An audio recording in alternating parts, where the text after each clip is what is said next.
হে পরম করুণাময় পিতা, আজ আমরা বিশেষভাবে তোমার কাছে প্রার্থনা করি আমাদের সমাজের ছোট্ট ছোট্ট ছেলেমেয়েদের জন্য। প্রভু, তুমি জানো যে এই আধুনিক যুগে কত প্রলোভন, কত বিভ্রান্তি, কত অনর্থ তাদের চারদিকে ঘিরে রেখেছে। মোবাইল গেম, রিল ভিডিও, অপ্রয়োজনীয় বিনোদন, এসবের ভিড়ে তারা ধীরে ধীরে নষ্ট স্বভাব ও চরিত্রের দিকে ঝুঁকে যাচ্ছে। হে প্রভু, তুমি তাদের হৃদয় স্পর্শ করো।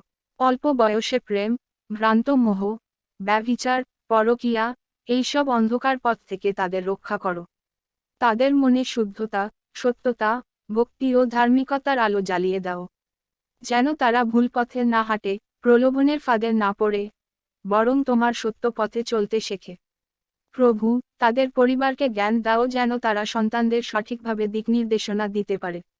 মা বাবাদের মনে ধৈর্য, সহানুভূতি ও বোঝাপড়া দাও, যাতে তারা সন্তানদের পাশে দাঁড়াতে পারে এবং তাদের সঠিক পথে পরিচালিত করতে পারে। হে যিশু, আমরা তোমার কাছে এই প্রার্থনা কর, আমাদের নতুন প্রজন্মকে তুমি তোমার নিজের হাতে নিরাপদে রাখো। তাদের মন, হৃদয় ও জীবনকে পবিত্র করো। তারা যেন তোমার পথে চলে, তোমার আশীর্বাদে বড় হয়, এবং তোমার আলোয় আলোকিত মানুষ হয়ে ওঠে। হে প্রভু, আমাদের সমাজকে রক্ষা করো। অন্ধকার, পাপ, ভ্রান্তি থেকে মুক্তি দাও। তোমার দয়া ও করুণা আমাদের সবার উপর বর্ষিত হোক। আমেন। নমস্কার।